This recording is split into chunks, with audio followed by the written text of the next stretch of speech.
Hey guys, welcome to A Little Bit of Monica. I am Monica and I am very excited because it is time for Halloweekend week 2.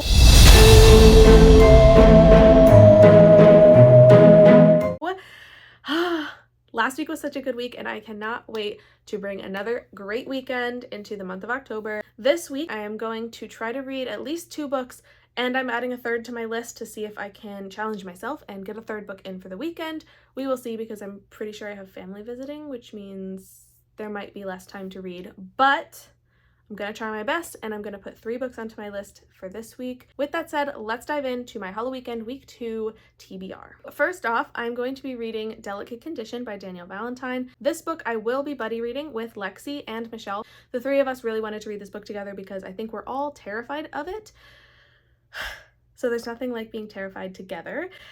Lexie and I went to an event with Danielle Valentine over the summer. I think that was back in like June maybe. And we heard her talk about this book, and she talked so passionately and so excited about it, and it made me really want to read it. But she had so many warnings, because there's a lot of content warnings having to do with pregnancy and childbirth and motherhood, and so she kind of gave this really intense warning that anyone who intends on having children one day might not want to read this book because it might be terrifying to them. And that is some warning to give. And so, it is kind of intimidating to read this book, but I'm really excited to read it anyway because 1, the premise sounds really, really good, and 2, because the new season of American Horror Story is actually directly based off of this book, which I think is super incredible, and I really want to watch the show, so I'm gonna read the book first so that I have that foundation. Delicate Condition is about a young woman who is trying to get pregnant, and she is going through IVF treatments in order to get there, and I believe it sounds like she's going to be having some complications with getting pregnant, and then she's going to have complications once she is pregnant. The thing is, she begins to believe that the people around her, the people who know her and the doctors, like everybody is working against her getting pregnant, and everybody is trying to like work against her having a healthy pregnancy. And then I believe even in the description, it does mention that at one point the doctors are going to tell her that she miscarried, and she does not believe them, but she feels like they're trying to get her to believe things that are not true. So she is not sure what's real and what's not, and it's really messy, and it's just gonna be a very intense experience. I feel like this is gonna be very like emotional and mentally difficult to get through, but I am really excited to give it a shot, and it sounds like it is perfect for this season, so I am excited to get to Delicate Condition, even though it might wreck me, but that's fine. It's fine. We're gonna be fine, and even if I'm not fine, Lexie and Michelle are reading it with me, so we will all be not fine together. And I am reading Delicate Condition for the main prompt of reading a book that the cover matches a co-host thumbnail. So this is the cover of Delicate Condition, and this is Kelsey's thumbnail that I used. Kelsey uses the lime green slime color for so many of her titles, and it just fit perfectly and matched the cover of Delicate Condition so well that I could not pass up the opportunity to use this book for this prompt. The second book on my TBR for this month is for the bonus prompt of spelling a Halloween word on the cover. I chose Bad Astronauts by Grady Hendrix. I can't even say this title without laughing.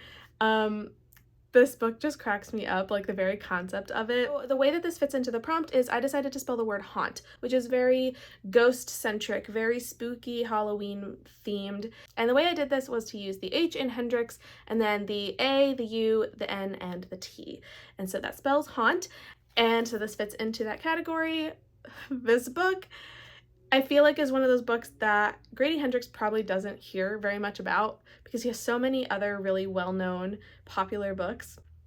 So this one's a little bit less known, I think. So from what I understand, this book is about a man who goes into space, and then he gets stranded in the International Space Station and can't get home, and nobody cares about him enough to try to come and get him or bring him back to Earth, except for his cousin, who then has to come up with some extravagant plan to build a rocket and launch himself into space to, I guess, bring his cousin back. I don't know what's gonna happen I'm very excited. It is a very short book. It is a novella, so it's gonna hopefully be a quicker read to get through with my busy weekend. But oh my goodness, I'm looking forward to it because I just feel like this is gonna be a riot to read. I anticipate laughing. I anticipate just having a really good time. So I'm looking forward to this one so much. Grady Hendrix has not let me down. I have loved everything that I've read from him so far, so I have high hopes for this one too. And finally, the third book that I'm going to be hopefully reading this weekend for week 2 is There's No Way I'd Die First by Lisa Springer. This is a new release from the beginning of September. I had the e-arc from a while ago and I never got around to reading it, so I'm really, really looking forward to getting to it now. I have heard a couple of good things about it, especially because this is the author's debut, so I'm excited to give this a try. This story follows a young woman who is a horror movie buff, absolutely loves things about horror movies. She decides to throw a Halloween party and she invites like a clown to come as entertainment, and then plot twist, the clown ends up trying to kill people. So this woman, being a horror movie buff, is like, it's fine, I've watched enough movies to know what to do. I can do this, I can save the day, I can survive the night. The absolute delusion of everything's fine, I can handle this, when in fact I'm sure she can't, but she's gonna give it her best shot. And I know that if I were in this situation, I would probably want to believe the same thing. Like, I love horror movies and I've watched enough that I also would be like, yeah, of course I'd be fine, of course I would know what to do in that situation. And I know for a fact that I would not be fine, I would not survive. But I'm excited to read about this character and how she ends up handling it. This book sounds really interesting and the cover is beautiful, so I am ready to jump into this one. Again, hopefully I can get through all 3 books this weekend. I don't know, I might be a little bit too ambitious on this, but I'm gonna try my best to get through all 3 books. And so now it is time to dive in to Halloweekend week 2. Let's go. Okay, I am starting to read Delicate Condition by Daniel Valentine. I am nervous, I am scared, but I am hopeful. I believe that this is going to be good. Like, I know it's going to be good. I'm just scared on getting to the end. Like, I'm nervous, but I'm excited. I'm also going to be seeing Danielle Valentine again in a couple of weeks. So having read the book, I will have some understanding of what she's talking about whenever I go and see her again. So I'm looking forward to that. But I also hope that I love it because I'm seeing her in a couple weeks. So I'm hoping that this works out.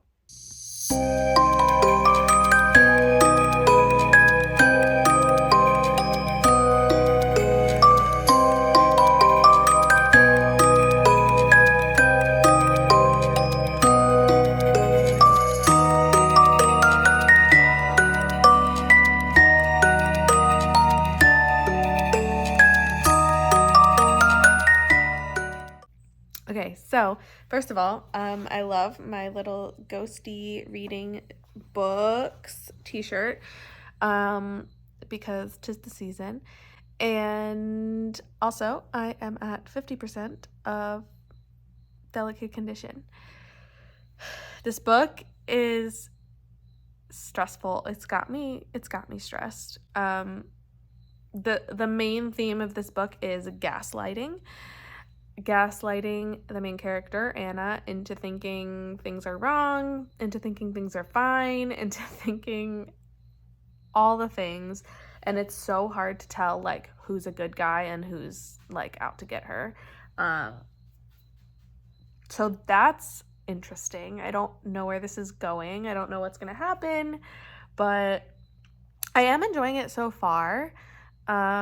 It's a very, like, dark and tense type of book where, like, I feel like I will never be calm while reading this book. But yeah, it's just, I don't really know what's gonna happen. I feel like of what I knew of the book from, like, the description and what I've heard, like, pretty much everything has, like, happened already that I know is supposed to happen. So for the rest of the book, I'm just kind of like, what else is there? So yeah, it's going well so far, and I am excited to read the rest and find out what the heck is going on, because this is really weird and dark, and I cannot imagine being in the situation that this character is in. I genuinely can't. Because it's like very similar to when I read None of This Is True. It's got that idea of like, I don't know what's true. I don't know what to believe. She doesn't know what to believe, and it's just a mess. But I am enjoying it overall, which is good because I was terrified to start. So I will say, compared to what I feared I was going to be reading, it's turning out pretty well. So I am ready to keep going.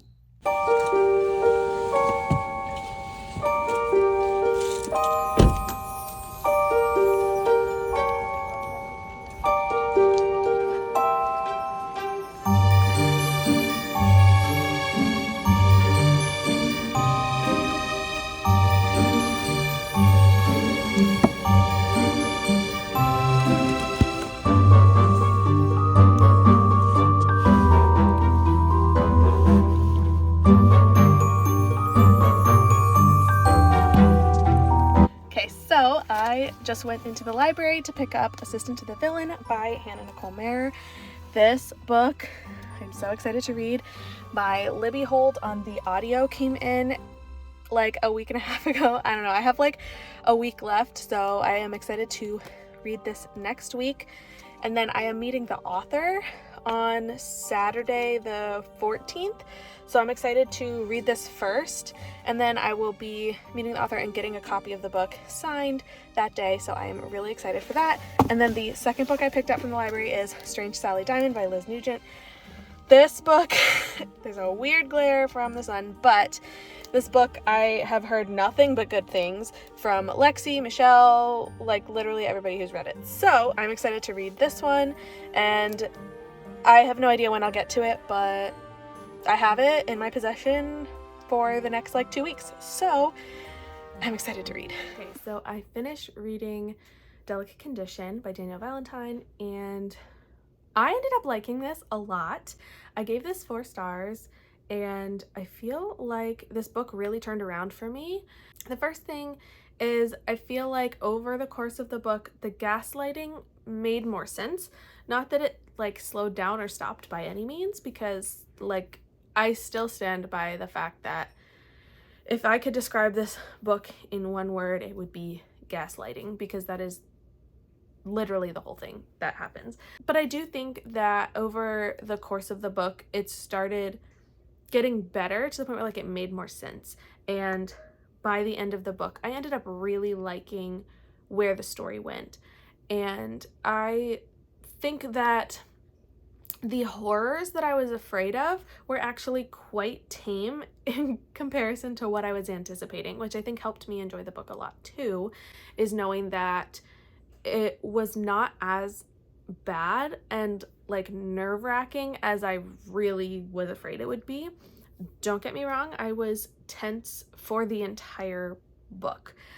Every time something happened, I felt this like physical discomfort in knowing that Anna, the main character, was experiencing all of this. And as a woman, there were a lot of realities that were touched on in the book. Some of them were very extreme, and the example that was made in the book was a very extreme version of certain things, but I do feel like a lot of the concerns that were brought up were very relevant. And as Danielle wrote it, as a mother and a woman, she has experienced at least witnessing these kinds of things, and so she really did draw on those realities, even if she did kind of expand them and blow them out of proportion for the purpose of the book. It was still a very real type of problem, I guess, in the way that the doctors weren't believing her, and just the way that women are treated in the healthcare realm of doctors not necessarily always believing symptoms and saying that things aren't as bad as they really are, and just making you believe that you either have a problem when you don't, or you don't have a problem when you really do.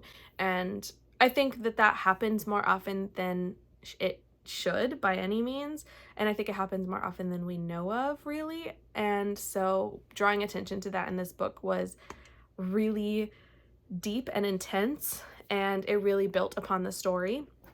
By the end of the book, things really did turn in a way that I didn't expect, and it turns out that throughout the whole pregnancy, she's experiencing these things that make her feel like this is not normal. Like, this child that is inside me is not a normal baby, and she's worried about that with good reason. And so by the end, we do get answers as to why that is and what about it was kind of feeling weird, and why she was seeing the things that she was seeing and feeling the way she was, which were very uncommon pregnancy symptoms. Some of them were, and some of them were just really extreme symptoms.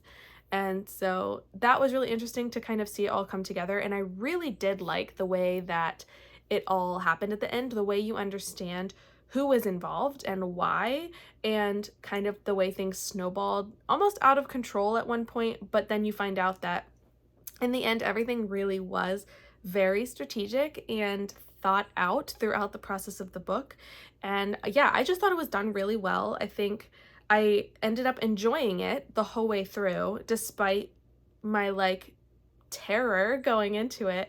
But it ended up being really good, and I ended up thoroughly being like engrossed in the book. And I just love when a book really makes you feel something, and even if it is being afraid or being nervous, like that's what I felt during this book, was nerves, and I felt anxious on behalf of the character. And I think that's a skill, a talent that authors have, to be able to make their readers feel something when they're reading, and that's exactly what this book did. I did not rate it a full 5 stars just because there were moments where I kind of felt like things were overdone just a little bit, and like the gaslighting, there were things that I don't think needed to happen, or things that were confusing to me that didn't necessarily take away from the book, but just in the moment of me reading it, I just didn't love the way things were going. Again, everything did turn around at the end, and I really ended up liking it. But yeah, just like little things here and there. So I didn't give it a full 5 stars, but I did really like this book, and I would absolutely read more from Danielle Valentine. And I am so excited to meet her in a couple of weeks so that I can hear her talk about the book in context of me having read it. You could probably hear my cat's bell because she is jumping all over my book stacks of books that I need to get rid of. Anyway, the last time I heard Danielle Valentine talk about this book, I hadn't read it. I had no context, and that's what made me nervous about reading it in the first place. And now I will get to see her again and hear her talk about this book, knowing what happened, knowing what it's about, and fully being able to take in her perspective of when she was writing it. And so I'm really excited to hear what she has to say now. This cat is literally burrowing down inside of a box. Like, now's not the time. Again, I did buddy read this with Lexie and Michelle, and I think we all ended up liking this more than we thought we would, or more than we were afraid that we wouldn't. So that is a success in my book. I know we kind of did have mixed perspectives, and we did have some mixed feelings at the end, but I think overall I loved reading it with them and kind of getting to share my feelings as we're going. We did read about 25% a day. Hello.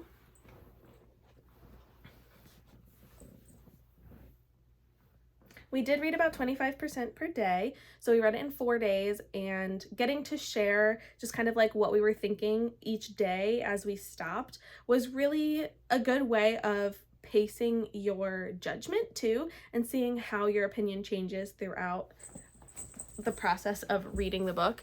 And so yeah, I really liked that, and I love buddy reading. It's like one of my favorite things, getting to read with other people and making reading, which is usually a solo activity, making it a community type of thing where you get to talk to people about books, and I love that. So I will say I am really glad that I read this, and I am looking forward to reading other things from Danielle Valentine in the future. I don't know what they'll be, but I would be happy to pick them up. So yeah, this is a good one.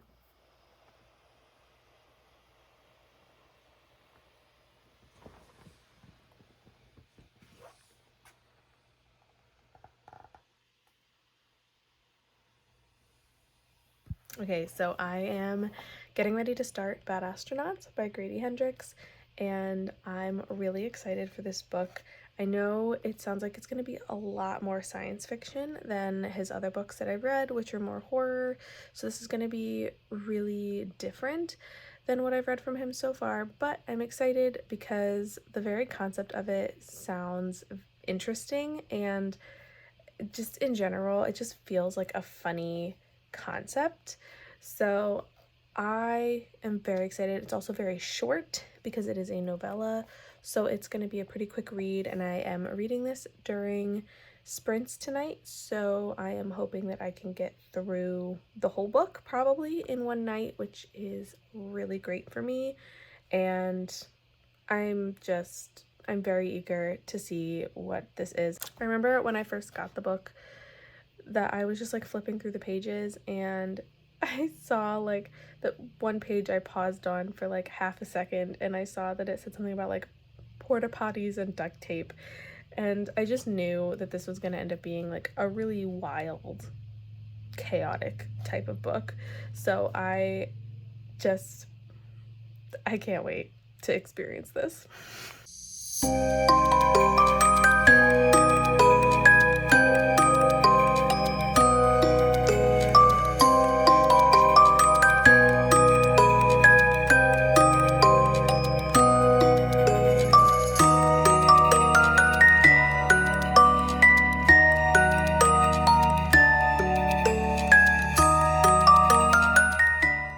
Okay, I am about 2/3 of the way through Bad Astronauts, and I don't know how to feel about this book. It is very different from what I thought it would be. It's very science heavy. The story is about Walter, who is he was an astronaut who never actually ended up going to space, but is very knowledgeable in all things space related. And he knows that his cousin Bobby is stranded in the International Space Station, and apparently NASA doesn't want to do anything about it to bring him back. So Walter makes it his personal mission to build a rocket and send himself into space so that he can rescue Bobby and bring him home. And so this story follows his journey of like building a rocket from scratch, which involves trying to find people who can help him because he doesn't necessarily have all the knowledge and experience that is necessary. They make a joke at one point, they're like, this literally is rocket science, like you need the people who know what they're doing. And so he ends up, you know, trying to find people who can come and help, and it becomes like this whole big production, as it needs to, because they're building a literal rocket. But it's like everybody's constantly shocked at like how many people are showing up to help, and they're doing the thing, like they're building a rocket. They've had some failures, and they're like battling like legal issues with how legal is it to build your own rocket and send yourself into space. It's not, but yeah, they're dealing with all those issues. Obviously like financially trying to support this mission, but they're also like they're communicating with Bobby in space, which I think is also kind of fun. It's very brief interactions, like when the ISS passes over and is like in like radio distance, I guess, that they're like able to talk to him, and yeah, they're just like, hey, just letting you know, I'm gonna come get you. And it's kind of like endearing that that's happening. But like plot wise, it's very interesting. I like what they're doing. The characters are very questionable. I don't love the characters, and they say a lot of things that are like questionable and concerning. They make a lot of like, I don't know, say inappropriate jokes, but like they do make a lot of, I mean, even like the first couple of pages, it was just like a lot of language that I was like, oh, okay, we're like diving in the deep end with this. So the characters are something else. I'm not sure like how I feel, but like the actual plot is interesting, so that's good. Okay, so I finished Bad Astronauts. I had the audio from Scribd, and I have the physical, so I was able to get through it really, really quickly. I don't know if I would have gotten through this in one night if I didn't have the audio, just because there was a lot of science-y talk in this, because it's about a bunch of rednecks. They literally call themselves Redneck NASA. It's a bunch of rednecks trying to build a rocket to send a man into space. So, like, there's a lot of talk about what they're building and how the science works and literally how the rocket works. And it's explained very, like, basic, very easy to understand, but it's a lot of science to comprehend. And I'm reading this at night. So if I had not been listening to the audio and, like, it reading it to me, I would have read this so much slower. But that said, I don't even know what to think about this book. Like, it was good. It was good. I think I'm landing on 4 stars, 3.5 to 4 stars. I think in this version there was a really long, like, author's note right at the beginning about how he, like, when Grady Hendrix originally wrote this and the, like, foundation for why and how it was originally called Occupy Space, and, like, he basically explained that title and where that came from and why he was inspired. And it does make sense of why he ended up writing this in the way that the community all comes together to fight for something that they feel is important, and not letting people, you know, tell them they can't achieve it. And I get it. And so I think the author's note also helped me appreciate this a lot more. If I hadn't read that about why he wrote this and then why he came back to revisit this again, like, a number of years later, like, I'm not sure how much I would have liked this. I think I would have liked it a little bit less. So I am glad that they had that note in the beginning from Grady Hendrix, just kind of going over why he wrote it. I think that was pretty meaningful to me. I almost skipped it because I don't always read author's notes, but it was at the beginning of the book, and so I read through it, and I'm glad I did, because it did really add to, like, the meaning behind the book a little bit. So that definitely helps. I think I'm gonna stay with 4 stars for this. I think.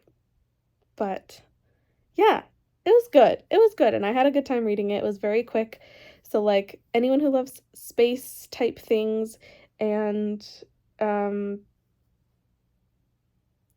NASA, anyone who might be interested in that type of thing, it's a quick read. So you can't really go wrong with it, because even if you don't like it, it probably wouldn't have taken you that long to get through. So I liked it, recommend it as a short, quick thing that's very entertaining and lots of science and space. So yeah.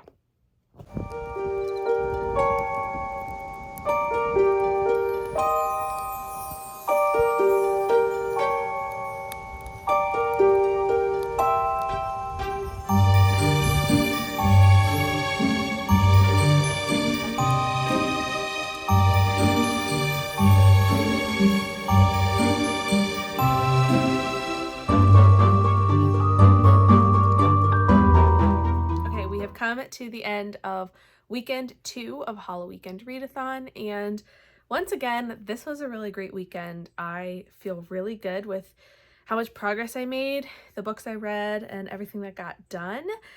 So just to sum it all up, I did get through 2 of the 3 books that I had been hoping to read. First, I read Delicate Condition by Danielle Valentine, and I gave this one 4 stars. I ended up really liking the story, even though I was terrified of it at first. It ended up being a really good book, and I'm glad I read it. I was buddy reading it with Lexie and Michelle, and that just made it overall an even better experience. But the book itself was really, really well done, and it makes me super excited to watch the season of American Horror Story.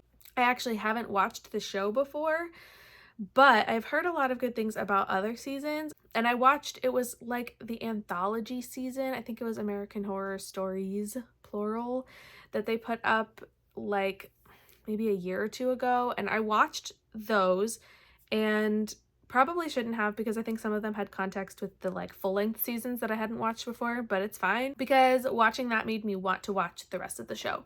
So I do have the full intention of at some point starting American Horror Story, and I really, really want to watch this season because I read the book and I loved the story, and I think it's going to be so interesting to watch it unfold. So yeah, Delicate Condition, definitely a success, and I'm glad I read it, and it was not as horrifying as I thought it would be, although it did mess with my brain a lot. So yeah. Then the second book I read was Bad Astronauts by Grady Hendrix.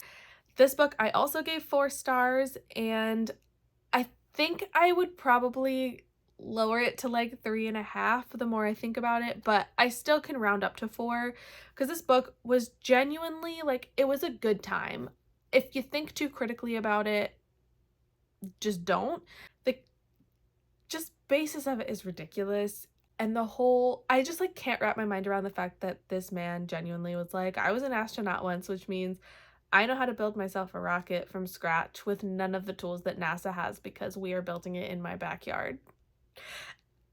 But he did the thing, and they built a rocket and they launched it into space. And who knows, maybe they're gonna do it again. I don't know. It was really ridiculous. But again, just a good time and super short. So like, I have no complaints simply because even though it wasn't a full 5-star read, it was so short that like I zoomed through it. And I read this during the sprints that I was on with Lexie and Michelle. I read almost the whole thing during the sprints, and I finished the book. I had like, I don't know, 30 pages left or something. And I finished the book right after our final sprint for the night. So yeah, I demolished this in one night because it was super quick, and I have no complaints. I did not, unfortunately, make it through There's No Way I'd Die First by Lisa Springer. I had hoped that I could read that one, but I did have family visiting for the weekend, so I ended up not having as much time to read. So I didn't get to finish that book. I got to like, I think maybe 10% into it, and it was kind of a slow start. I wasn't super into it right away, so that might have contributed to me not being able to make more time to read it. But yeah, I did not make it far enough. So I am gonna bump that to next weekend, I think, and try to get through that because it is a very Halloween type book and I want to read it this season. So I'm just gonna bump that one to next week, especially because I didn't make it very far into it. So those are the 2 books that I did make it through, but I also ended up being successful in a couple of other things. One, I was really happy that I got to participate in sprints on Thursday night.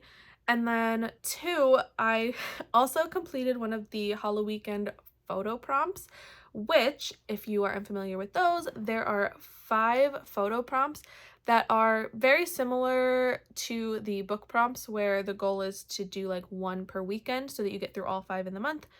Same deal with the photo prompts. You kind of pick 1 per weekend to focus on in any order, but you pick 1 and that way you make it through all 5 by the end of the month.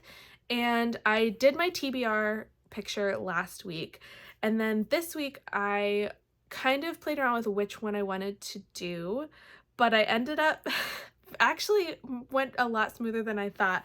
I decided to focus on the prompt of recreating a spooky horror cover. And I want to say that there are some pretty high bars set for previous attempts at this. Last year, there were some really, really impressive recreations of like Photoshop skills and just, I don't even know how to explain it. Like Lexie's face on the Just Like Mother cover still like haunts my dreams sometimes. Or like Kaylee and the Animorphs. It's so good. And so I decided to try my hand at it this year, and it was a time. I spent quite a while trying to put together some ideas, and what I landed on was recreating the cover of Darcy Coates' The Carrow Hunt, which I read back at the beginning of August, and I absolutely loved it. It was such a good story. The cover is beautiful and spooky, and I decided to recreate the image on the front of the book. So here is the original cover of The Carrow Hunt, and this is what I did. This is how I recreated it. This photo was so much fun to make, and then editing it was actually not as hard as I thought it would be. I did have some incredible help, so shout out to Cassidy for helping me to make the final edits on that photo to make it just blend more and look more natural. She's a mastermind, and I absolutely am so thankful for that, because this finished product, like, I'm really proud of it. And I'm still not really sure how I managed to pull it off. But it's a good thing that I had that dress in my closet, because it ended up working perfectly. Last time I wore that dress was the rehearsal dinner before my wedding. So it's been a while, like 4 years. So thankfully this dress came in handy once more, and I am really proud. So that is my photo prompt submission for this second week of Halloweekend. Now I need to come up with something even better for next week's prompt, which I'm not even sure which one I'm gonna do yet, but I am excited to see what that's gonna turn into. But until then, make sure that you are subscribed to Lexie and all 4 of the co-hosts, Sav, Katrina, Kaylee, and Kelsey. And I will have them linked in the description so that you can easily find them. And then also make sure that you subscribe to me, because I'm going to keep posting updates from my Halloweekend experience, and I'm having a blast. So I don't know about you guys, but like, I'm having a lot of fun, and I'm going to keep telling you about it. So make sure that you follow along. Let me know in the comments if you read either of the books that I read, or even if you read the one that I didn't get to, because I'm hoping to actually read it the whole way through for the next weekend. So let me know what you thought if you read them, or if you hope to read them too, because I'm really excited for week 3 to be coming up very soon. And until then, I've been Monica from A Little Bit of Monica, and next time you see me, I will still be Monica, but it will be week 3 for Halloweekend. So I will see you then. Bye.